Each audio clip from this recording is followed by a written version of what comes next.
should come back, and there it is, and it is Friday Eve, Thursday night for those who like to keep the track of the days of the week. Another show here, episode 63, and hopefully soon we should have Harrison Sanford on with us momentarily. We're waiting for him to arrive in the green room, but it is episode 63. I'm Angel, and I thank you for watching us again tonight. It is Thursday night, where we love to come on our usual Thursday evening, but next week we will start our show at 8 o'clock as Redline Radio LLC will be broadcasting on their Facebook page as well. So next week, the show moves from 7:30 on Thursday nights till 8 o'clock to the foreseeable future. And then, of course, next month starts everything ramping up for football season. So we'll be adding the Sunday show back. So lots of stuff going on. But for the moment, we're going to be enjoying the night with the usual gang. So we're planning on having a lot of fun as we'll be talking some NBA hoops here with Harrison again momentarily. And we'll start off the show with the whole entire gang. So thanks for everyone tuning in tonight. I'm Angel. This is Broad Street South.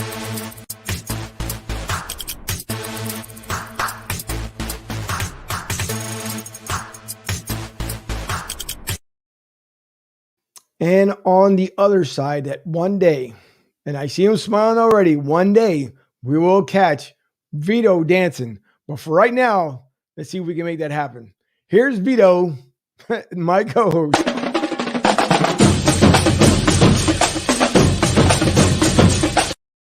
Now, he stopped early. He stopped early because he knew he was going to get caught here. So, Vito, how are you this evening?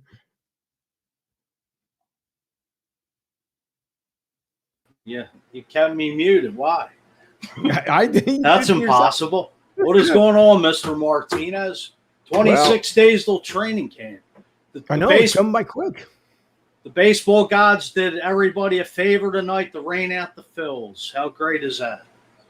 Well, hey, things do happen, and it's good for the Phillies. They do need a break. There's a lot of stuff going on with that team, and I'm pretty sure we can talk to that until nauseum for the most part. But, yeah, it's a good thing to actually that stop. But, hey, so far we had crazy summer storm. I sent you guys the picture earlier, and it gets pretty black around here. And now the sun's trying to pop out here in the late evening hours. But more importantly, who won last night, Vito? Come on, fill us in. Suns are going to the NBA Finals. And? The Florida Marlins. Am I missing somebody? Yeah, as he skates around the obvious. Who? The Canadians.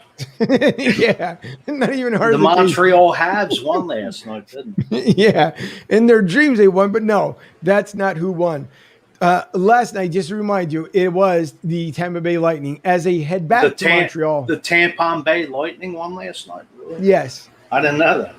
Yeah, they won, but they're taking the series back up to Montreal, 2-0, and we'll get into that a little bit later on. I know you love talking about the Lightning. I know it just as much as I love talking about the Flyers that are not in it, but we'll see come next season. But it's okay. I'm sure you don't have a Tom Brady jersey stashed in that. There's listen, here in Studio A, there's absolutely nothing Tom Brady. There's nothing in the other studio, and there's nothing in the closets. There's no Buccaneer stuff.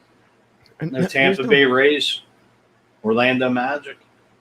Are you kidding me? Wait, let me bring the other guys back on because no, there's no Orlando Magic. Oh, Tampa's not that far from Orlando. The only thing that I got from the Rays, which he's not even here anymore, is Willie Adames, and he's gone. He's a Milwaukee Brewer. That was about it, and that's for one of the early games that Debbie and I went to very early on. But no, okay. So yeah, there's no Tom Brady. Now, if Tom Brady wants to pop up in the studio, I'm not going to say no. I know that much. Tom, if you're listening. Not only would I, but Ryan Neff would completely enjoy having you on along with our young Nick. So don't worry about the guy in the other blue shirt. You don't have to mind him. Be all right. I may welcome Tom Brady. Sure you will. And so will our young beat writer, Nick Lisi.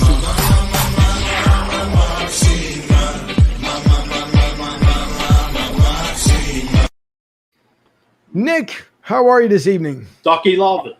I'm doing incredible. I'm doing incredible. It was awesome to watch Fuge not know his sports teams, but I guarantee you that Tampa Bay Lightning will come back to bite them one day, just because you said that. So, but no, I'm doing good. Suns made the finals. Chris Paul dropped 41. It's a good time to be alive. My summer job's doing great for all the students that are watching, which I think is probably none, but we're all good, and I'm excited to talk to Harrison Sanford in a little bit. It's all good stuff.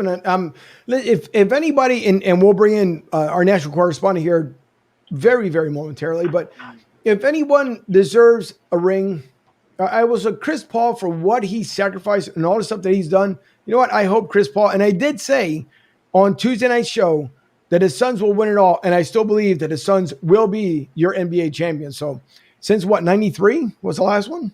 Yeah, 28 No, years. they never won. They never won, but it's the first time in the finals since Charles Barkley back in '93. Yes, yeah, that's what I mean. Sorry, not that he won, but actually being in there. I see the comments coming in, so I'll get to you guys here momentarily as we introduce our Superman of the show, national correspondent, Ryan Neff.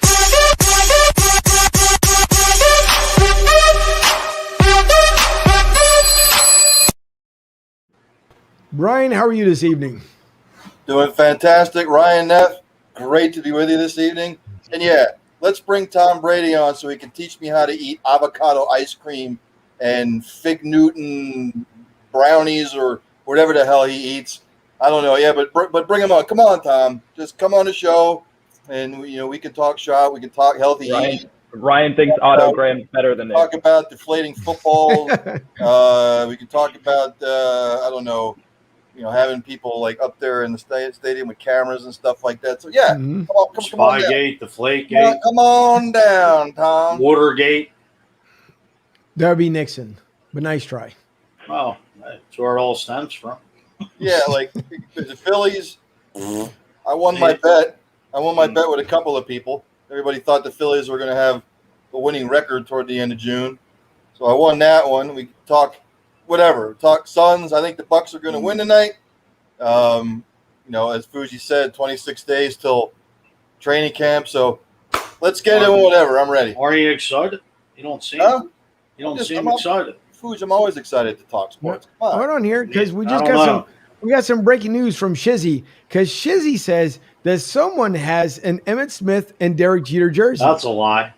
I do not have an Emmitt Smith jersey. And he followed it up with, he'll never admit it. I have a Derek Jeter jersey. Yes, I do. Okay. I'll admit, you want to call me a traitor?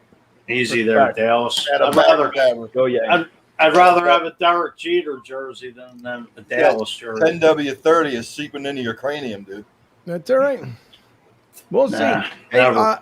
I change it too often. We have good Lord, you guys. Harrison Sanford, I can see him popping in the green room here. Did you guys?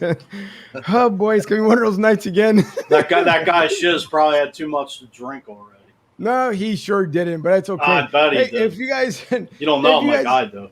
If you guys follow Harrison Ford as we do, and if you guys want to follow him on Twitter, you guys can see Harrison Sanford, co-host of the Inside the Green Room on Twitter. You will see that it is backwards, Green Room Inside. But if you click over on there, you will see Inside the Green Room as, again, spelled backwards, but it's up there. And if you guys follow him like we do, you'll follow all the different podcasts he has on, and very, very entertaining. I will say it's very smooth as far as when he does his podcast. And we won't make Harrison wait any longer as he is here with us. Harrison, thank you for coming on with us. We truly do appreciate it. Appreciate you guys for having me on. Looking forward to talking some Sixers, maybe some Eagles. Well, I guess we'll see how it goes. Nice to join you, though. Thank you for coming on. Thank you. So I will admit, and because Tuesday night we're happy, obviously, with you coming on tonight, but instead of calling you Harrison Sanford, I said the legendary actor Harrison Ford. So in case you hear me say it again, that's the reason why. But no worries. It's happened to me a multitude of times. Funny enough, when I was growing up, I remember sitting in front of the TV, and I told my mom that I wanted to be the second most popular Harrison, after obviously Harrison Ford. And right. then Danny and I had Harrison Barnes on the show last year. I was like, oh, come on, Harrison Barnes now? It's all good. It's all good. Thank you for having me on. And you're not the first, and you won't be the last. It's all good. No, not a problem whatsoever. And listen, normally I like to start off with, like the either NBA or the NFL, but I will ask because I added there in the intros you're coming in. How fun is it with all the people that you've been able to interview at this point, you and Danny Green, but how fun is it for you to be able to just to meet these folks, and even whether it's in studio or if it's just virtually, how much fun do you actually have having these interviews? And then off camera, do you guys get the opportunity to talk a little bit more? Yeah, for sure. Definitely have the opportunity to talk off camera. I think what's unique about what we've been able to do, it's kind of changed me as a sports fan. I no longer root for teams now. I root for people. So a person that might come on the show, if they are timely or if they are real considerate with their answer when they answer questions, the banter that we might have off camera, it turns me to a fan of the person rather yet the team. So no, that's probably the most gratifying thing of the whole experience. I'm getting to know about people in general, and then outside of that, watching Danny and Akeem grow as media personalities is also very gratifying as well, because they put a lot of trust in me to help build their platforms and get the reps that they need to be as far as they can go as media personalities. When Danny's done playing, and obviously Akeem's been done for a year now. Well, again, it sounds so smooth. Like I listen to you on iHeartRadio on the app itself, and it's just the way you guys are able to just finesse the guests. Even when you and Danny are just kind of going back and forth, it sounds like, honestly, God, you guys have been doing it for like just many, many years, and that's the best part, because when it's like us. I mean, we've known each other for a year now. But when you build that chemistry and that flow, it just makes the show so much easier. So kudos to you and Danny, because listen, you guys put on some great shows. Thank you. I appreciate it. Well, I've actually, it's kind of a cheat code because I've known Danny for over 15 years now. So we grew up in Long Island together. When he was shooting in high school gyms, I was reporting in the stands. So we go ways back. So I know there's a lot of hidden stories that I'm waiting to tell at some point, and I'm sure there's some hidden stories that he has as well of me as well. But I've known him for a long time, so it makes it a lot easier and a lot more enjoyable to have an entity with one of your best friends while he's succeeding on the court, and obviously doing well off the court as well. It's a very gratifying experience for sure. I wouldn't have imagined it would turn out this way. Funny enough, when my dad and I would watch Danny's games in high school, my dad would always say to me in his Jamaican accent, "Harrison, Danny would look good on the Spurs. Danny would look good on the Spurs." And he ended up going to the Spurs, and I think it actually helped him a lot, taught him a lot about being a pro, and it's carried on since then. Well, and I will tie that in then because I know on the last episode here that you guys had, I know Danny was saying that he's going to take some time off. It'll be his last podcast, at least for a little bit. So I guess the question would be, right out of the gate, is he planning on coming back to Philly, or what's his future outcome? Well, that's a good question. I don't know if he ends up in Philly. I think he would like to, but it really depends on how they value him, to be honest. Right. It's probably his last chance at a significant contract in his career. So he has to take it wisely. At the same time, Danny's not built, I don't think, at least not from what I've known of him, to try and go to some team that's not going to be in the playoffs, or if not, contend for a title. And obviously the Sixers, as long as Joel Embiid is on the roster, they're a title contender. So that's going to weigh heavily on him. He's been affiliated with not just great players, but for the most part, Danny takes pride in playing well on the court on both sides of the floor. So if you look at who he is, he's always had a dominant defensive big man helping him defensively. When he's with the Spurs, Tim Duncan was in there. When he's with the Lakers, Anthony Davis was there. So it allows him to be the better defender. And Danny really cares about being a good defender. Like, it really matters to him. So the Sixers are going to be high on his list, if not at the top of his list. But at the same time, you got to be smart. If they give him the contract that hopefully that he would like, I don't see why he wouldn't. But again, it's going to be determined to see how much the Sixers value him and his presence, and how much they believe in him, not just for next year, but maybe another year after that, or maybe 2 years after that. Danny watched Chris Paul last night. Obviously, Danny's not Chris Paul. When he watched Chris Paul last night in the 16th season, get to the NBA Finals. And the way Danny played last year after coming after a poor year with the Lakers the year before, he's in fervent belief that he could play at least 4 more years. So we'll see how it plays out. Now, listen, I hope he does come back. And when the next opportunity you get to talk to him, let him know the boys from Broad Street South said, first of all, I hope he recovers. I know he was injured. So more than anything else, first of all, I hope he's blessed, because you got to be blessed by the best in order to keep things moving, for one. And so we hope that he's healthy and that he enjoys his time off with his family, and he gets his house complete out there in California, because that pretty nice that he's getting all this stuff done. But even in California, there might be somebody that could be joining, hopefully not Danny Green, he'll stay here, but Ben Simmons. There's talk today that maybe a possible LA Clippers move. Yeah, that'd be interesting to see, because I don't know what would come back from the Clippers right for the Sixers, because Paul George's displeasure with Doc Rivers is well known. And Kawhi Leonard, if he's wise, is probably going to opt out if the Clippers are going to offer to give him another maximum contract, and he would stay there. So I don't know what's on that roster that would validate giving up on Ben Simmons, because it's not Paul George. It doesn't seem like Paul George would be happy to play with Doc Rivers. It seems like that's a public thing. And obviously there's a bunch of other things that come along with that, which is not proper for us to discuss, but we all know the other issues as well. So I don't think that's happening. And then Kawhi Leonard, that wouldn't make sense. As Kawhi left the champion, you guys know, Kawhi left the championship team in Toronto to play with the Clippers. So I don't see why he would leave. So I don't think there's a deal with the Clippers out there. As much as it would make sense from a basketball standpoint, one thing I've learned, it's probably one of the biggest learning curves that I've had doing the show with Danny. You can't just evaluate players for their talent. You have to evaluate their mental makeup and the chemistry of their team. Chemistry and mental makeup is what really defines a championship team. And I don't think that deal is feasible because of those things. Harrison, as far as the Sixers salary cap, are you aware of where they're at, and do you think they could bring back Dwight Howard, Korkmaz, and Danny Green? I'm very aware, and Danny's also very aware of these things. It's kind of funny. As long as I've known him, I could name one player in the NBA, and he could rattle off that player's salary with a snap of a finger. Yeah, I'm aware, and they can, but it really depends on, does it make sense? Dwight Howard would be a great person to come back on that same contract that he had. But we all know that if Ben Simmons is on the roster, he needs a stretch 5, so the lane is not clogged. But Dwight would be great. Now is Dwight Howard going to accept being a potential third big man off the bench?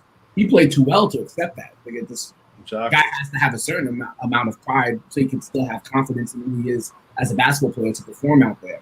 Furkan Korkmaz, I don't know. There might be a team out there that's going to – they could afford to bring him back, sure, because the Sixers are allowed to go over the salary cap to retain the rights of their players. They have the early bird rights for Danny, and they have the bird rights for Furkan Korkmaz. So they can, but if you're Furkan Korkmaz, do you want to come back? As much as you might like the city of Philadelphia, it's clear that it's going to be very hard for him to get minutes on a consistent basis to show who he is as a basketball player. And I don't knock guys at Furkan's age who they aspired to not just be in the NBA, but they aspired to perform well in the NBA. And if you want that opportunity to fulfill your childhood dream, I can't knock him for trying. Not saying that I would know if he's coming back or not, but it would seem as if there would be a better opportunity for him in terms of minutes. Now, if a team could match those minutes match his salary with the minutes that he could potentially get, or have them have a better relationship between those two factors, I could see him leaving. And if I was Furkan Korkmaz, if the opportunity came to me and a team said, we're going to give you 20 to 25 minutes a game, you have the opportunity to start, I would have to seriously consider it. Again, these are childhood dreams that these guys are trying to live, and nobody dreamed about being on the bench. As far as if Ben Simmons doesn't get traded, I mean, is there a free agent out there the Sixers could afford to bring in? Like another scorer? Yeah, so I think as it's structured right now, I think they could only give out the taxpayers mid-level exception. I believe that as once since they're over the salary cap. I believe I'd have to double check that, but you're talking about a very little salary space to really make a move from in terms of improving the roster. If you want to get one of those significant free agents, whether it be like a Kyle Lowry, who's going to demand probably upwards of what I would assume $25 million and up per year, that you simply cannot afford that with him not being on the roster, unless you move back salary back to Toronto and do some type of sign and trade. But what do the Sixers have that Toronto would want to help, and why would the Raptors feel so inclined to help the Sixers that much? I don't think there's anybody out there that they can get without maybe potentially using that George Hill contract, which has, I believe, a $1.2 million guarantee date, I think, of August 2nd. If they move George Hill, they could wait for that contract to actualize and turn into a $10 million contract after that August 2nd date, I believe, and they could trade George Hill to another team. But again, you're losing one to get one. It's going to be very hard to actually get an impact player unless you're really going to get somebody who just really wants to sacrifice money for a potential chance at a title. Somebody I thought would be a great addition to the roster last year, and I was disappointed he ended up with the Lakers again, even though the Lakers are still somewhat family to Danny and I because we won there. Markieff Morris, guy from the area, he would have been a great stretch five for the Sixers this year. But the opportunity to play in LA, play with LeBron, couldn't knock him. I just felt disappointed for him because with all the big men they had over there, he barely got minutes between Drummond and Gasol and AD and Montrez. He played with the Sixers. You guys probably know this. He probably could have played a lot of minutes behind Joel Embiid with Ben Simmons on the court, being that stretch five for them.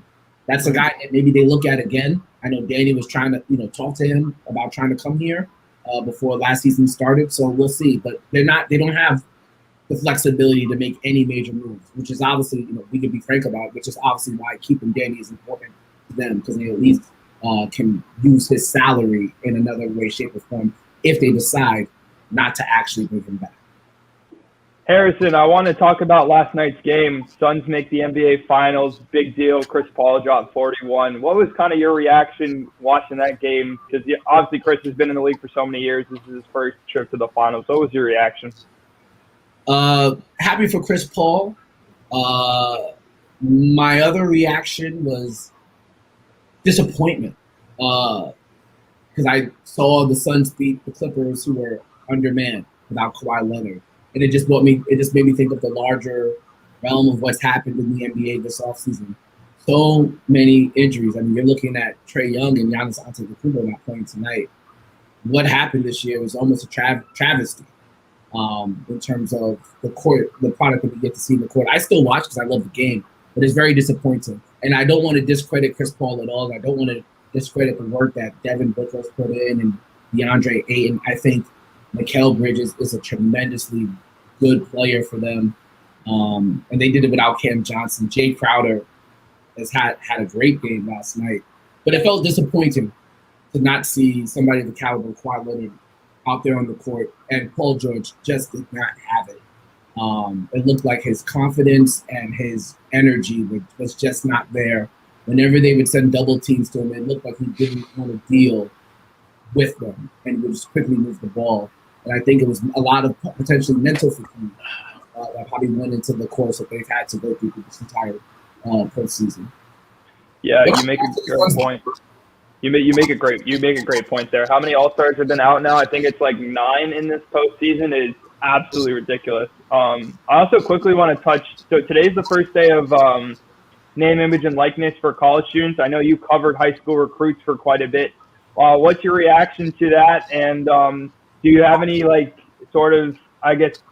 athlete that you think would match really well with a certain brand or anything along the lines of what you're seeing around? Are you going to have more college athletes on your podcast and stuff like that? That's a good question. It probably is more fitted to have some college athletes on the show now. I don't have any athletes in mind right now. I just hope the kids are gonna make money as they should. If you can monetize who you are as a person, you should be able to. I just hope that, and I don't know who the responsibility falls under. Is it an agency? Is it Is it the school itself? I just hope that each kid who starts to get money is also required to have a financial assistant or somebody who is actually with them, guiding them with these decisions. You don't want, if you were in college and you got $10,000, you're going to make a wise decision? I am in college, and I'm not going to make a wise decision.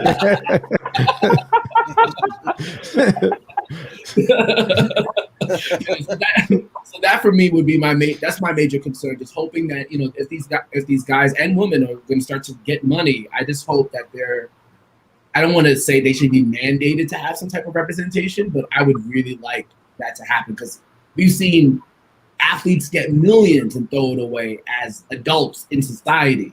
I can only imagine the temptation or the bad decisions that could be made as a college athlete. But I will say this though, I do like the fact that they are making money also too, because they might be more inclined to stay in school now and actually look and stay in college throughout the duration of their education because they are making money while being there and they're able to get that diploma at the end. The desire to get to the pros might not be as strong as it was before. Harrison Sanford, thank you for coming on the show. I am not going to ask you about Ben Simmons because everybody knows where I stand on Ben Simmons. The process is over. It's dead. Get rid of him. Let's put that to rest right now. I have two questions for you. One is a Sixers question, and then I got a follow one. Sure. Scotty O'Neal resigning. Should Sixers fans read anything into it? Is it a good thing that he resigned? Who are they looking at to possibly replace him? And the second question I have for you, a couple of games ago, I think it was the Clippers were playing the Suns, and Crowder caught Paul George in the face. And I believe the quote from Jeff Van Gundy was, "I am so tired of the referees sissifying," he said sissification of the NBA. I'm old school. A lot of us guys are old school.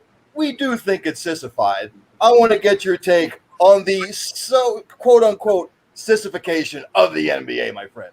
Well, I'll answer the last one first. So I grew up, again, I'm not a fan anymore. I only root for players. But I grew up as a Knicks fan, the 90s Knicks. Mm-hmm. So I love physicality. I love defense. I love the extra physical play that happens during the playoffs. I'm not the biggest fan of it.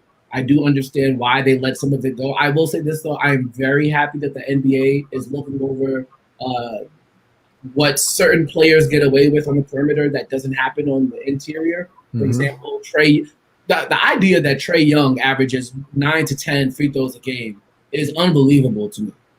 No disrespect to him, but a guy that small picking up that many fouls, it just didn't seem real. So I'm happy they're addressing that, and I know James Harden's going to have to restructure his game as well because of that. So, yes, they are making the game more soft. I'm not a big fan of it, but I am happy that they're making certain changes to that because the guys were just jumping and then leaning into the foul. It wasn't even natural motion anymore. And I know it had to be a big source of frustration for someone like Joel Embiid to be in the paint, banging guys, trying to finish over 3 or 4 guys and not getting a call. Meanwhile, Trae Young just throws his arm up and it's a foul. It's a legit foul. Like Trae Young played the game well. The rules are the rules, and he played them to a T, but it's just not real. It's just not basketball. In terms of Scott O'Neal, somebody told me this the other day when it comes to being in sports media. When you don't know anything, it's okay to say you don't know. And I don't know who's going to replace him.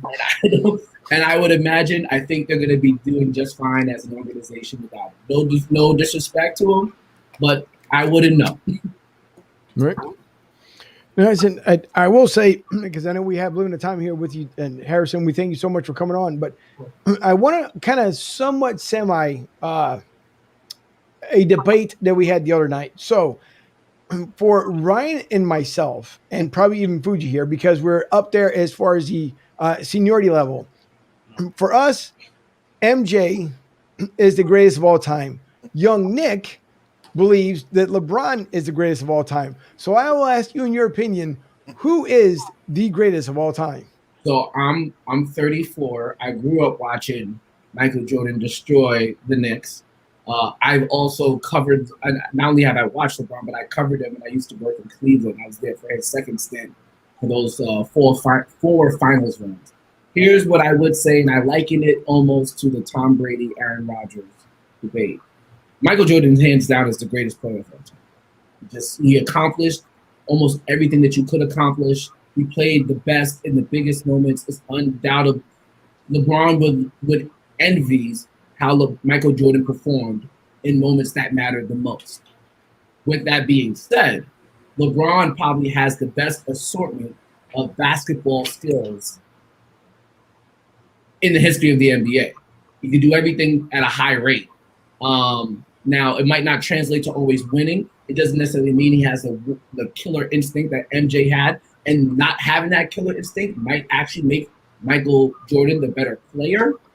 That's a debate that's, it's almost semantics at that point, but Jordan is the greatest player because he achieved the most with the most responsibility, while I can still say that LeBron is the most skilled basketball player if you talk about a mixture of size, IQ, passing, scoring, defending. He has he's the best basketball specimen to be on the court.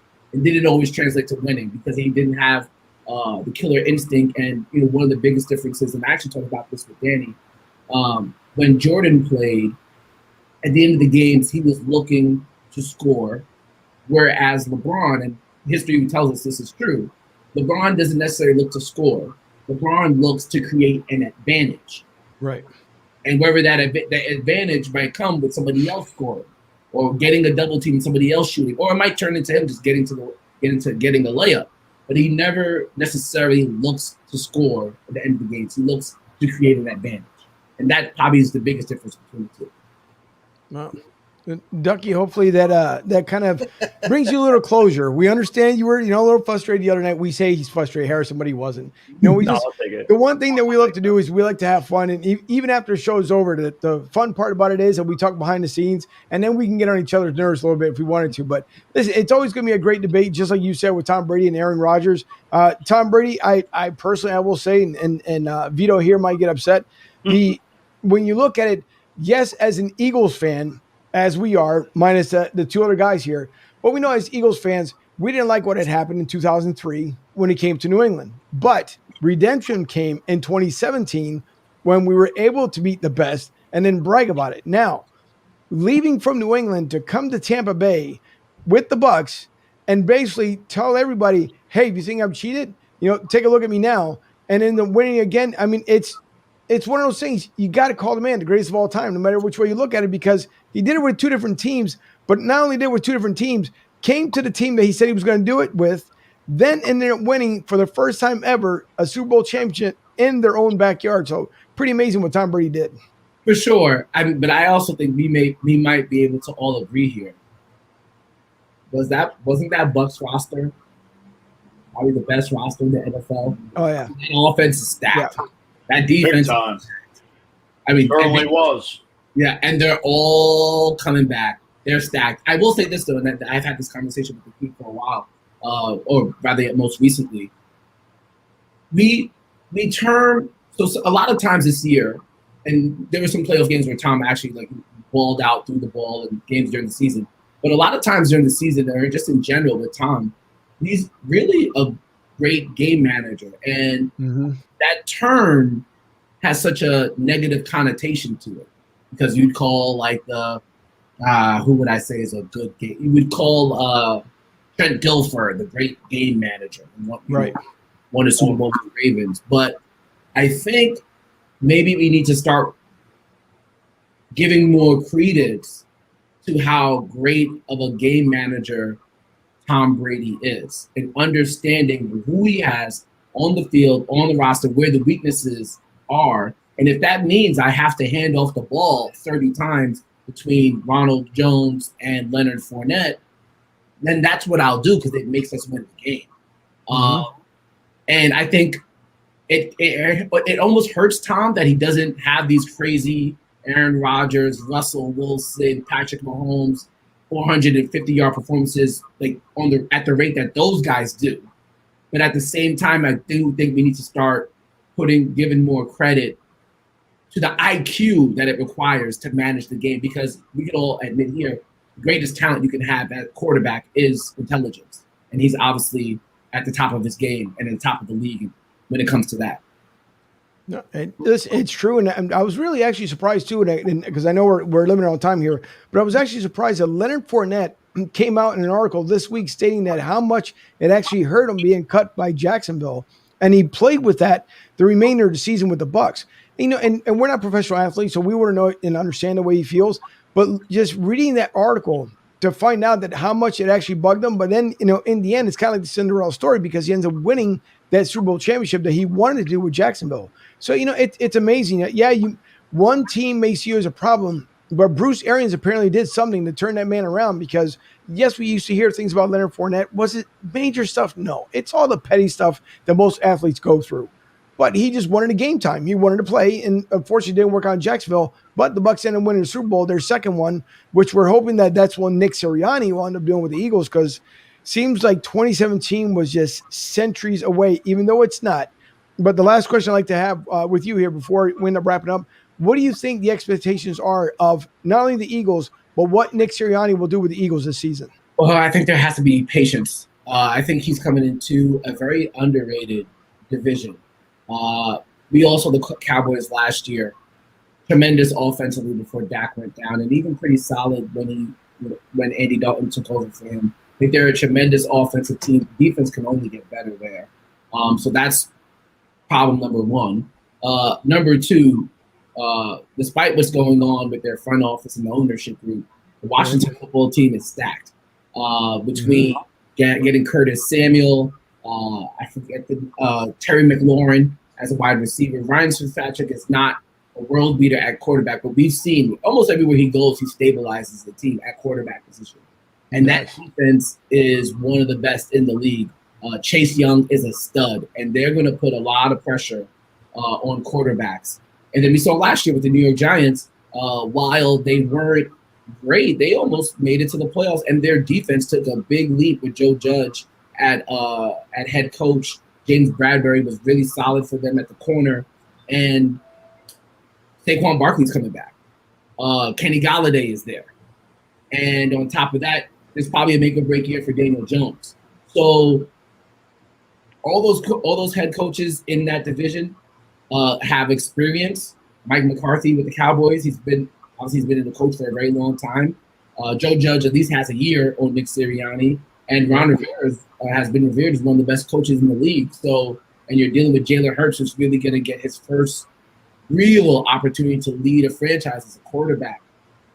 I know the Philadelphia sports fan is happy and excited and engaged about the upcoming season, but it's not an easy division at all. And that's without me looking at what division they're playing against next year in terms of, obviously you played the NFC East, right? But I don't know. NFC West. They play the NFC South and the AFC West. The AFC West and the NFC South. So, I mean, the NFC South isn't too tough this year, but you said the AFC West? Kansas City, Chargers, you're playing the Broncos, and yep. So it's not going to be a cakewalk, and the Raiders. Yeah. So the Raiders were almost a playoff team last year. Sure. So, yep.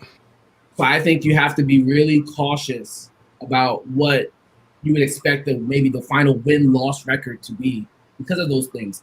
I think most importantly, you just want to see improvement and confidence from the team in Jalen Hurts to take them to the next level. That's what I think you have. If you want, I think that's realistic to just see an improvement and confidence. Get there, then you can evaluate again. But I know Akeem's really high on the Eagles. He loves their offensive line, which is big key in football. But I think what they have in that division and what they're going to see in terms of other teams is a lot to ask for from Jalen Hurts. But you never know. It's the NFL. It's always different every year. I believe he's hungry. He's got a lot to prove. They traded Carson Wentz. Now it's his team. Now he's got to just, you got to get him to 17 games to see what he can do. Yep. I think there's a big year. Give him the 17, win or lose, find out if he's the guy, and move forward with confidence if he is. Harrison, one last question before I let you go here. You work with Danny Green. You work with Aqib Talib. Which one has better fashion? Both very fashionable young gentlemen. Good question. Oh, that's a good one. Akeeb's going to get mad at me for this one. Okay, I would say Aqib is better because he only has to really show out. No, I would say Danny is better because Danny has to fashionably perform 82 games a year. Right. Whereas Aqib only has to do it for 17 weeks and then obviously playoffs, or 16 weeks when he was playing, and then playoffs. But Danny has to do it routine basis, and for the most part, the NBA season pretty much spans all seasons, where Aqib can kind of fall early winter. But yeah, I'd give it to Danny just because he has to do it a lot more. But if you go one outfit for one, Aqib probably. Aqib wears some funky shizzle now. He does wear some funky stuff. And Aqib shows no fear in throwing a bag at a fashionable outfit, while Danny tries to be on the financially conservative side. Listen, they're very true. But listen, Harrison, thank you so much for coming on with us. Again, we know that you have other obligations this evening. We do appreciate you coming on. Again, if everyone wants to follow Harrison Sanford on Twitter, real easy. Harrison Sanford at Twitter.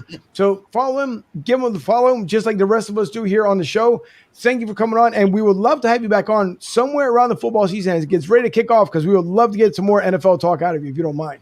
Yeah, for sure. And we could also, when Danny makes his decision, we can do that as well. So I'm around. All right. We Thank appreciate you for coming on. We do appreciate it. No problem. Thanks, Harrison. Appreciate you. Take care. Have a good weekend. All right, guys. Thank you.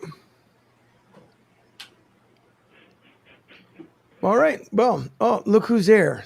It's the Godfather. Center stage, huh? It's De Niro.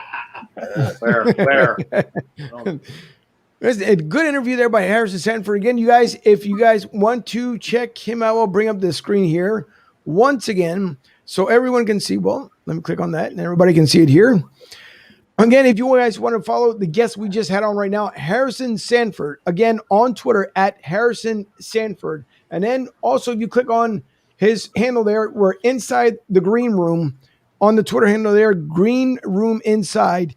You can listen to his podcast. Also, you can see it, as you can see there on the bottom screen, with Danny Green. He is the co-host with Danny Green, and we hope that Danny Green comes back as a 76er this next upcoming season, because we would love to see him back here in Philly again. Ducky, Shizzy, Tom, thank you, Tom. We appreciate it. Thank you, Tom. And thanks to everyone tuning in tonight. We do appreciate it again. Let's see. Sixers CEO, as Ryan had brought it up, decided, Fuji, just kind of like out of the blue, to hang it up and just take off. Now, is it one of those things, and I'll get to our national correspondent here momentarily, because I'm pretty sure he's going to be filled with tons of knowledge of the reason why. But it's kind of, this was unexpected. At least I don't remember any CEO from at least a Sixers organization to turn around and be like, all right, you know what? I'm out of here. So is it, I guess, surprising for the most part they decided to leave? Or do we believe that maybe there's another team that he's going to go to?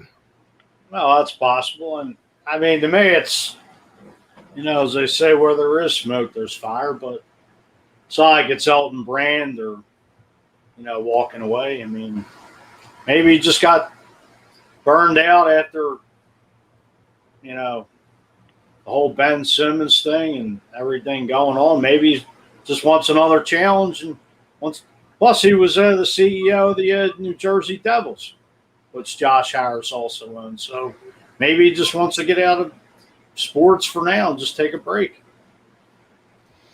It could be. I'll save our analytics guy here for the last one. So, NC, what do you say? Is that me? Am I NC? No, that would be the national correspondent. Oh, sorry. I'm just trying to get some updates here on some stuff. Look, I just think Scott McNeil just got probably sick and tired of answering about the process. I mean, at certain points, you just get sick of it's probably Ben Simmons backlash. And I know, The GM's getting a lot of backlash, and Doc Rivers is getting a lot of backlash about Ben Simmons and the process. And, I just think that he probably is just tired of talking about it, dealing with it, and wanted probably a fresh start somewhere. And maybe he just wants to do the New Jersey Devils right now. And, he stepped down from there, too. Well, stepped down maybe just wants a break. That's right. That's what I was stating. Trying to run two organizations, your CEO, maybe just got burned out. I mean, that's what I'm thinking. It could be the case. Well, listen, I understand it. I get it that, you get burnt out from stuff, but if you really want to get that nice natural burn, you can get it from Goose's Monte Crystal Tobacconists and Lounge. You can burn the end of that cigar so you can just smoke a nice stogie from Goose's over at 250 West Ridge Pike in Limerick, Pennsylvania. Ooh, zip code 19468, if I remember correctly. So again, or go to cigargoose.com and look at all the flavored products that he has, along with the fine cigars. And Ducky, you must be how old? 21. That's right, to pick up one of those fine vapes if that's what you're into. But if you guys are celebrating a momentous occasion, it could be an anniversary, it could be a baby, it could be whatever.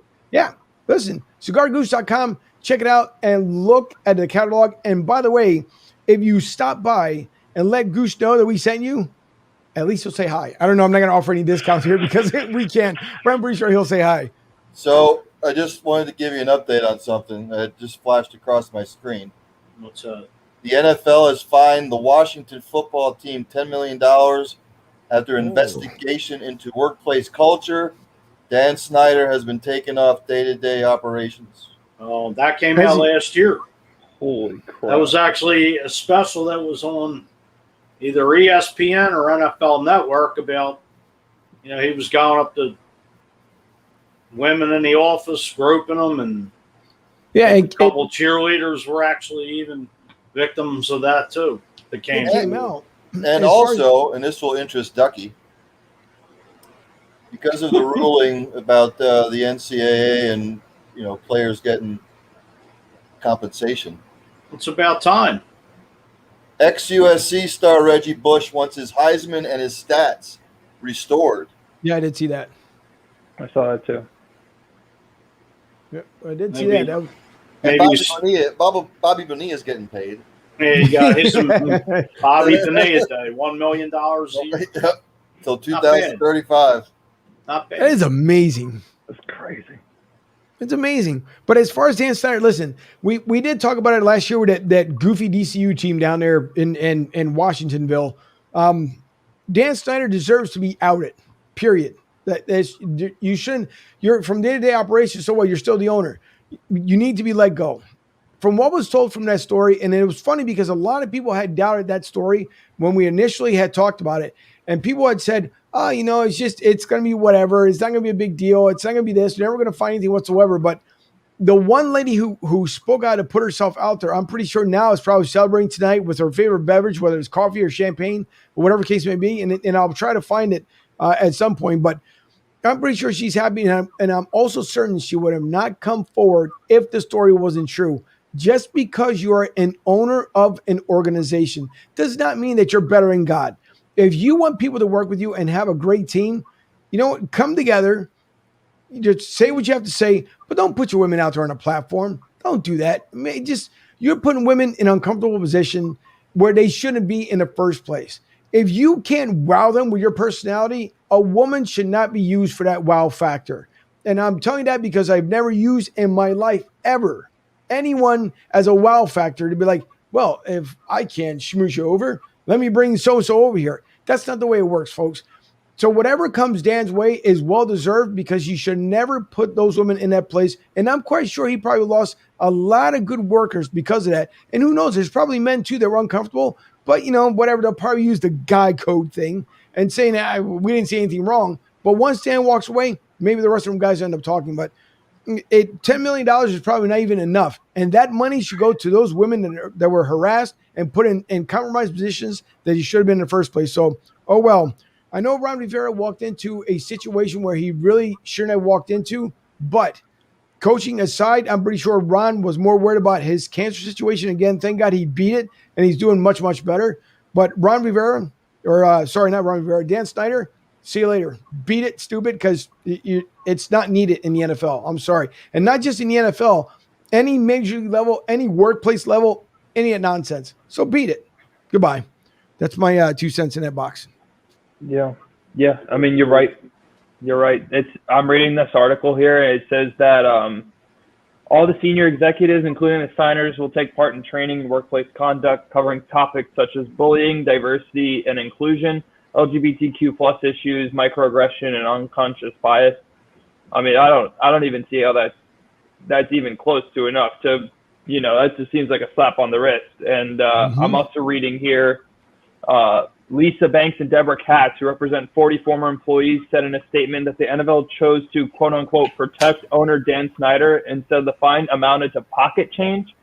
They had wanted a report to be made public, but attorney Beth Wilkinson, who conducted the investigation, orally submitted her findings and recommendations to the league. So it's just crazy that Washington has been known for this problem. Dan Snyder is the head of the problem. I think you have to force him to sell the team like Donald Sterling. They forced Donald Sterling to do so, but I think this is going to continue to be a development, and I still think we're still a few years out from seeing real change in the Snyders having to go. Well, as I said before, this story came out around this time last year, right before training camp. And obviously, it surfaced more because more people came forward about it. Like $10 million is pocket change to a billionaire. Mm-hmm. So I mean, to hit him with a $10 million whatever fine, whatever the hell it is, I mean, it's to Daniel Snyder, that's chump change. I mean, probably carries that around with him in his wallet. So I mean, the NFL. This is what I don't like about the NFL sometimes is that they're just too inconsistent with some of the penalties they levy, some of the fines that they levy. They don't make sense half the time. Right. And I mean, Roger Goodell's been the commissioner now. This is going to be what is going on his 16th year, at least. So I don't know. Maybe the NFL needs to look at getting better leadership in there. They're going to be more consistent with stuff. They're going to be stricter. But it's such a $1 billion conglomerate that I don't know what else can be done. But this is the part of the NFL that I don't like. Go ahead, Fuj. No, go ahead. Yeah, listen, that's the one thing I will say. The NFL still to this day can't get things right. They believe in what's happening at the moment. We all know there was an NFL player that came out and he said he was gay. So the NFL quickly went out and put out a commercial together, that the NFL is everything. The NFL is for everyone. And there's nothing against the LGBT community, so don't anyone think that I'm going in that route. What makes me laugh is that Roger Goodell will be like, oh, what's happening? Oh, we're doing oysters tonight. Put out a commercial about oysters. We're going to Disney next week. Put out a commercial about Disney. But you don't fix the problem. You take it and you put it to the forefront for about a minute or two, and then you just put it away and you don't resolve anything. And that's why Roger Goodell continues to get booed everywhere he goes, because he does not fix the problems in the NFL. The NFL is too worried about making that almighty dollar, and that's it. And people can argue, they can say whatever they want to on the comments here. I would gladly accept them. But if you are the head of the NFL, start fixing the issues at hand. Stop band-aiding them. Stop ignoring them. Stop acting like there are not other problems out there. I mean, we've seen domestic stuff in the NFL that to this day still aren't being resolved. And I understand whatever. I know people say, well, that goes on in their personal lives. What happens in the field, it carries on to the field. You want to ask if it's true or not? Check out Andy Reid's son in Kansas City. That affected a whole entire team. And there's articles that are coming about it now, about what they were thinking about more of that little girl back in KC. And they were thinking about the Super Bowl game within itself. So fix the problems. They already know that's out there. MLB has its problems as well. The NBA has some problems. But you know what? They'll just take everything and run with the hottest thing that's going with the moment. And then once that moment is gone, so is everything else. So what pisses me off about the commercial that they came out with about the NFL is everything. Don't come out with crap like that when you can't even get the Rooney Rule to work the right way. You say you're everything, but you don't do anything about the everything. We're going to do it when it's convenient, when the issue explodes, Right. when it gets out of control. That's when they do something about it, and that's what aggravates me about the higher ups in the NFL. They just don't make sense. It's not like the old days with Pete Rozelle. Pete Rozelle back in the day wouldn't have stood for any of this crap, any of it. No, you wouldn't. David, thanks for tuning in tonight. We appreciate both the comments and the national correspondent appreciates his Blackhawk jersey. So does, by the way, my producer over there on Studio B, because she appreciated it as well, because she is also a true Chicago Blackhawk fan. And speaking about the Blackhawks, Fuji has been dying, as we have a couple minutes left in our show here. He's been dying to talk about the Tampa Bay Lightning, and I get it. I understand it. I know he's been dying to talk about it, and he made the mistake earlier. In case you guys are just tuning in, he said the Habs won last night. Not true. They did go home last night, but they did not win last night. Once again, they lose. Tampa Bay didn't play, I will say, did not play the way we've seen Tampa play beforehand, all right, especially when it came to game one. But nevertheless, they pull off the victory. They're up 2-0. Back to Montreal tomorrow night. The Amalie Arena on the inside, it's going to be rocking with the hometown fans, and maybe some of us will end up down there at the arena, and maybe even a live shot from down there so everyone can see the excitement. But again, we'll see if the Flyers can turn around next year and come back out. Even, again, the Chicago Blackhawks. And Nick, what are you, the Islander fan here? What are you? Turn on your mic. Oh, what's my hockey team? I'm a Hurricanes fan. Go Canes, baby. Oh, that's right. I forgot. That's right. Candy canes. Let's go Canes. Like those Bill, how are candy you? canes, don't you? I can love them. But There's a question. Who has better fashion sense, Fuji or Nick? oh, me. Oh, Fuji. I'm sorry. I would destroy you. I'm so sorry. Who has But I better would, hair? I would, Who has better Please, hair? Junior. uh, Easy, Lyle. Ducky, love it there. Who has better hair? oh, me. Again, not even close. I'll let you think that. Now you have to. Sorry. Angel, Junior, I will let you think. You have to find the one at Travolta in Saturday Night Fever. He's in front of the mirror for Fuji. Let's see if you got that hair of 50 years old. I'm very curious to find out. My father is not. I'm not less there, than a year so I'm very away, curious.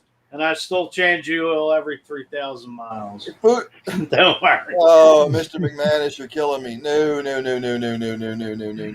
Bill, Bill, I would love No. to say that they would, but it's not happening. No. Definitely So, not happening. Unfortunately. Fuji, how are you feeling about 26 days till your Eagles start training camp? I'm excited. I'm not sitting here saying they're going to win the division. I'm not putting them in the Super Bowl. I'm excited. I'm excited about, the Jalen Hurts era. I know. No one won. This one up here is probably. I saw the odds on your Browns to win the Super Bowl this year. Yeah, I think we're Wait. plus 1,600, 16 to 1, 15 to Yeah. 1. Why don't you jump on the Browns bandwagon? Yeah. Again, Timothy, thank you for tuning in. Pay no mind to the guy right above me here because he's just it's a little frustration. We get it, we understand. But as I said, and Timothy agrees here, that his sons will win it all, and that's what I believe. I think that we talked about it earlier again with Harrison, and I believe as well. I think it's time for the Suns to make that run, and they'll get their first one. I believe so. But Timothy, thank you for tuning in tonight. We do appreciate it. Happy holidays. As far as the 4th of July, it is the 4th. Oh, and it is an actual long weekend. But 4th of July for everyone. I hope everyone has a safe 4th of July. It should be a lot of fun this year. The only place that I know, and God bless the folks in Miami, I know they will not be celebrating the 4th of July for obvious reasons. It would be a grand miracle if they can find at least one person. I know it's been a week already. I know the weather has been hindering a lot of the rescue operations down there, but man, it would be nice to hear one story, at least of a person of survival. But God bless the family down there in Miami. We know that they're all going through a lot, but there will be no 4th of July celebration again because out of respect for the families. But man, God bless the families, and we hope that someone comes out of that rubble alive. It would just be a fantastic story. Bill says Eagles win 6 at best. Wow. And listen. Do you want to take a guess what their over-under is for the season on wins? I'll say 6-11 or 7-10. That's what I'm going to call. 6, but 6. As I hear my producer in the other studio saying that's good. Listen, I expect more than 6 wins out of Nick Sirianni and that squad. 17 games, 6 wins. No, I think he'll be a little bit better off the 6 wins. Ducky says Cleveland Browns fans laughing out loud there. Ducky, no. And by the way, he did say where was the other one earlier? What's the over under, Ducky? For the Browns win total, I want to say it's 9.5. Oh, they'll get more than 9.5. That's it? Yeah. Oh, wait, no, we're 10.5. 10.5. Yes, Under is minus 130. Prayer for the families, man. Pray for the families. Yeah, that indeed. It's been a crazy operation on there. They've been working around the clock, and it's absolutely insane. But again, thanks to everyone. We hope that a family. I mean, it's tough. I wouldn't imagine to go through something like that. And I know we like to do sports, life, and entertainment, but again, it hits home when you're talking about just something that happens in the middle of the night out of nowhere, no warning, no nothing else, and it's unfortunate, but. Thank God at least the help is there. I know we had folks come in from overseas to kind of help out on their rescue mission. We just hope that maybe one person out of that whole entire, I think there's still 147 unaccounted for.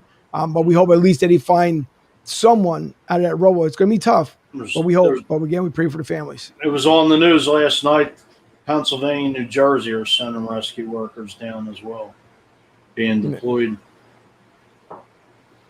Bill says, real, true, unbelievable story in Miami. Life shows it can be turned over in just a second. In a second, so just pray. It's said all the time. You got to enjoy the moment. You really do, because you never know what's going to happen. All of us can go off air tonight, and I hope not, but none of us can end up seeing each other again.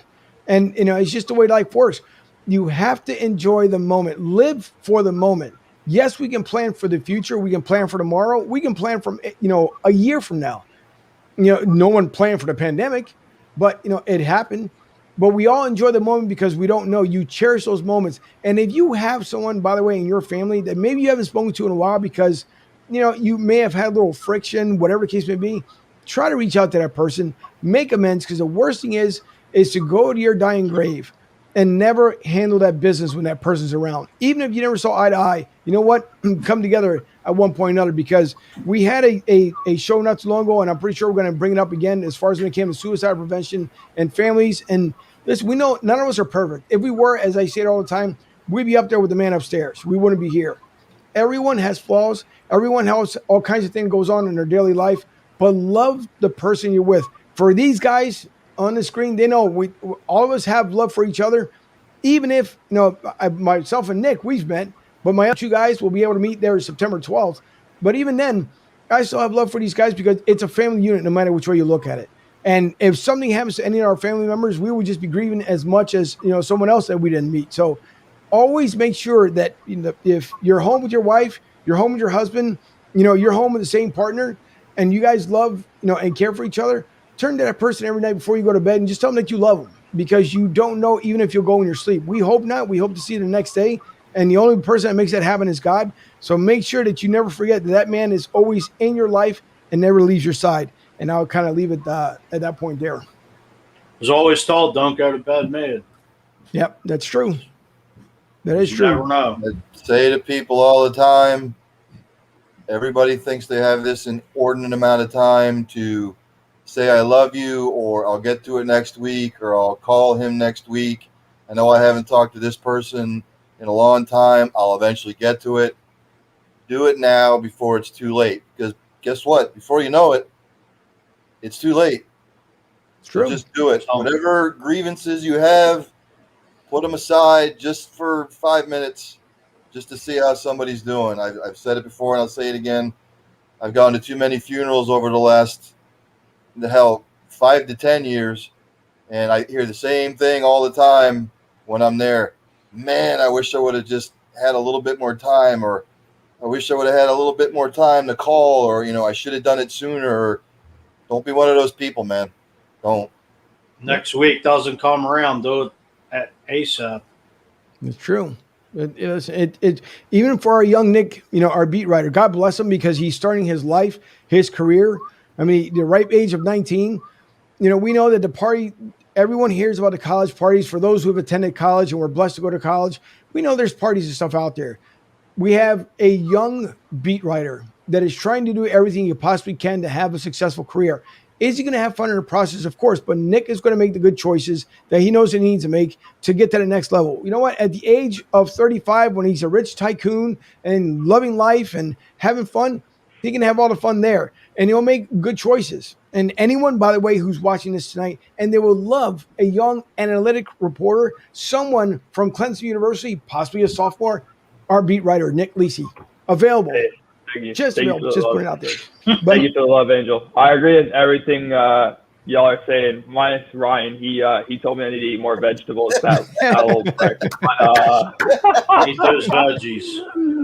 But no, I'm incredibly grateful. Everything you said is right. So I'm constantly talking to my family, talking to my parents. So you're 100% there. Yeah, Ryan, you need some more damn veggies, bro. That was between Christina and Ryan. So Christina gets half of that as well. But now, listen, and by the way, if anyone's tuning in from Texas, we do appreciate it. You guys watch the show tonight again. We're even though we are It's good for the hair.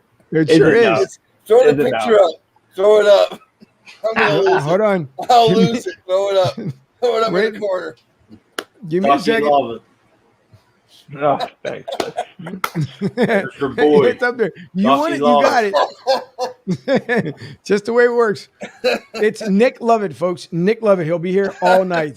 Don't forget to tip your bartenders and waitress. Nick Lovett. Now, see, we all laugh now. What happens if Julia Roberts is watching tonight? All of a sudden, oh, a younger version of my ex, and then all of us be laughing at our own selves. How did that happen? I always ask that. She played in the Julia Roberts played in the movie The Runaway Bride. So never know. Listen, anything and everything can happen. We don't know. It's just the way life works. Sometimes you run into people, you would be amazed who you run into because it's a what do they call it? Small world for the most part because you never know. As a matter of fact, I was just talking to somebody a couple nights ago from Louisiana, and it was surprising how many things we had in common. And let me see. I want to bring up the name so that way, in case he's watching tonight, let me bring it up. Colby. We reached out to me last time. We ended up following each other there on Twitter and had a great conversation about our lives and wives and all that good fun stuff. And again, it goes to show you how small the world is because of, and I'm not going to say where he's from because obviously he's not on air here with us, but it's funny how small the world is because of the stuff that we end up talking about. So as we're talking about prayers and everything else, you never know because you don't want to burn a bridge or anything else because you never know who you're going to run across. You might come across someone who lives out in California and they might know somebody who lived in Philly that might have known you. I'm like, oh yeah, don't talk to that dude because of this and that. So always make good choices in life. When you wake up every morning, you have the ability to make the right choice, the wrong choice, or the indifferent choice. Whatever it is, you made the choice, and hopefully it's a good choice. I see a comment that's coming in. With that being said, Julia Roberts, you can wake up, you can make a right choice. My Twitter DMs are wide open. My Instagram DMs are open. Feel free. There you go. Feel free to give me a holler. You never know. You never know what could happen. You might make her feel young again. If that's the way she rolls, that's the way she rolls. Hey, why not? Age is only a number. We can always dream. Exactly. The impossible dream. That's right. But hey, listen. Next week, we know that we have two guests on. One is Tuesday night, and Tuesday night we'll be on at 7:30. Next Tuesday, 7:30, with the author of The Wax Pack. If you guys have not read the book, it is still available on Amazon, also available on Amazon Audible, so you can listen to the book. He is his own narrator in the book. So The Wax Pack by Brad, and I'll say the last initial because Beluchian. There you go. There you go. Beluchian. Okay, because I don't want to butcher someone's name. I definitely don't want to butcher somebody's name, but he will be on Tuesday, barring, of course, because he does make different appearances. He also is a professor, so things can change. But tentatively, he is on for next Tuesday, 7:30. I'm also excited next week because we are still in hockey season to speak with the Utica coach, Dave Clausen. He will be on with us next Thursday at 8 o'clock. Remember, next week, starting next Thursday, we'll be on at 8 o'clock as we'll be teaming up with Redline Radio LLC with them on their Facebook channel. So it'll be a partnership as far as getting the viewers to see what we do here at Broad Street South over in the Ohio market. So that'll be a lot of fun to get to see a new crowd, new faces, and all that good fun stuff. But he is the Utica College women's ice hockey coach. And I believe it was Division II, if I remember correctly, the last time I spoke to him. Also, he's a golf addict. And next week, Tom Brady and Aaron Rodgers are going at it. So it'll be a lot of fun to talk to Dave about that as well. Of course, we have other guests lined up. Big Sarge is coming on here on the 22nd. Big Sarge, if you guys don't know, Andy Kalu, who is on Sports Talk 790. He has a show Central Time from 10 a.m. to 12, right after Sean Salisbury. His co-host, Big Sarge, he will be on with us July 22nd, a Cowboys fan. And that's why we end up making that connection, because listen, it's always fun. We have division rivals, and everyone knows Eagles, Cowboys, the most heated rivals. But you know what? We have a lot of fun, because if it wasn't for that, I mean, yeah, we got the Giants, but it's not as big. What's that, Fuj? I've already reached out to them on Twitter about talking some Birds and Cowboys. So I'm looking forward to chatting with them. And Julia, if you're listening.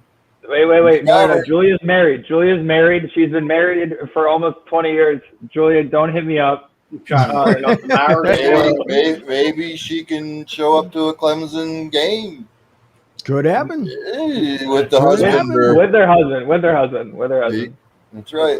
Let's back off the Julia Roberts club. Still has the picture up.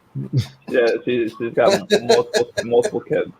So I can't even look at it anymore. Listen, if you need the blow-up version, we also got the blow-up version right there. Oh, thanks, guys. Appreciate it. We'll send it to you. I got it on Twitter this morning from Food, so I appreciate that. Give us your address off the air, and we'll send in a care package. Hey, maybe we can get Lyle Lovett come to Clemson to play a concert. That'd be quite amazing. Man. That would be quite amazing. Dougie, and by the way, Lyle Lovett live in concert at Death Valley, Clemson, South Carolina. It would be that would be hilarious.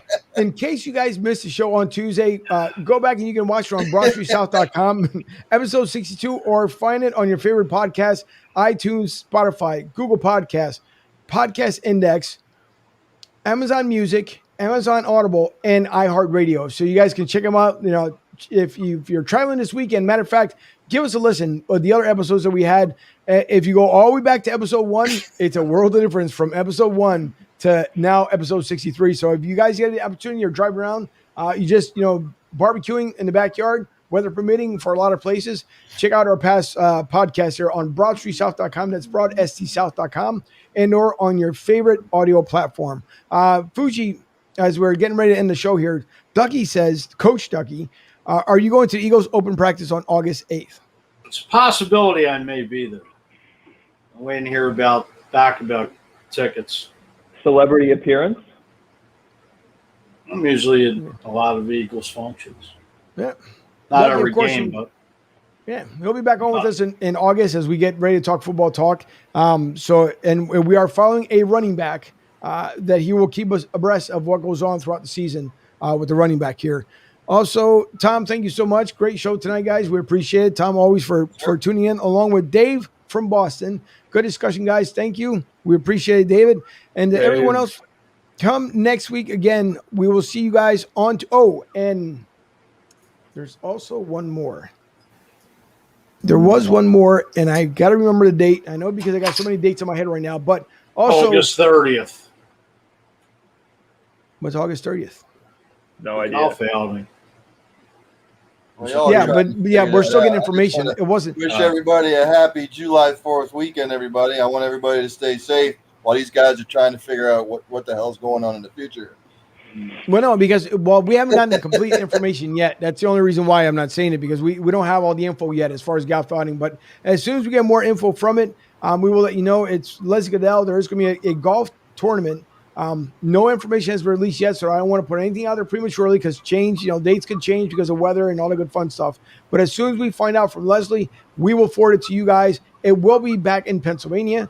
So all of our Philadelphia fans, and speaking about Philadelphia fans, that's the one thing that I did forget. The actual official fan club that I have recently learned here is Philly of the South. Not only is it the Eagles fan club, but Mike Klein has told me it is the also fan club of Broad Street South. So if you are down south and coming up this season, they hope to be back at Tampa Joe's for another one. And I will tell you, when we were down there the very first year, we had tons of fun. Good turnout, minus when the Eagles lose, and then they weren't turning out as much. But it's a lot of fun over at Tampa Joe's. I believe they are going back there again this season because everything's completely and fully open. So Mike Klein, Philly South, he has been the president and CEO for the past 25 years. He just celebrated his 25th year with the organization and the club. So by all means, September 12th, those guys and girls will be down there at Tampa Joe's. Of course, we will be up in Pennsylvania at Goose's Pond Studio, which I put out earlier. And you guys, one of the finest cigars in the country, in the Delaware Valley, anywhere. CigarGoose.com. Visit CigarGoose.com for every fine flavor that's out there. And once again, Nick, you have to be how old to buy one? Turn on your mic. And his mic is off. You have to be 21. We can't hear you, Sonny. We can't hear you, Sonny. You have to be 21 and older. What did you say? More vegetables helps with that. Exactly.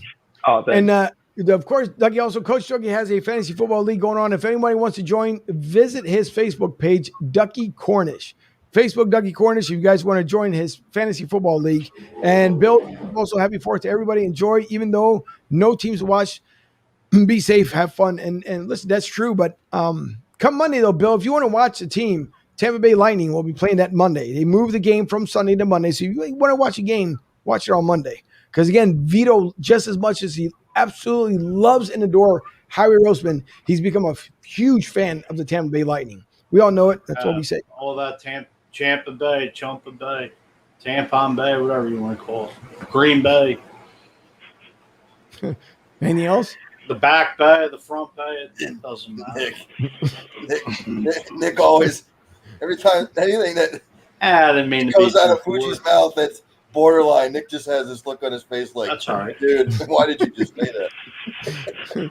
But anyways, listen, come Tuesday, again, Brad Tuesday night, 7:30, followed by Dave next week, 8 o'clock. We're moving the show just, another half hour. So it'll be from 8 to 9 next week with Dave Clausen. That should be a lot of fun talking, women's hockey. And again, we've got the Olympics coming around, so I'm pretty sure you can give us more insight as well. If there are any of the athletes coming from Utica College out there in New York. So that should be fun next Thursday. One more comment coming in before we end up the show.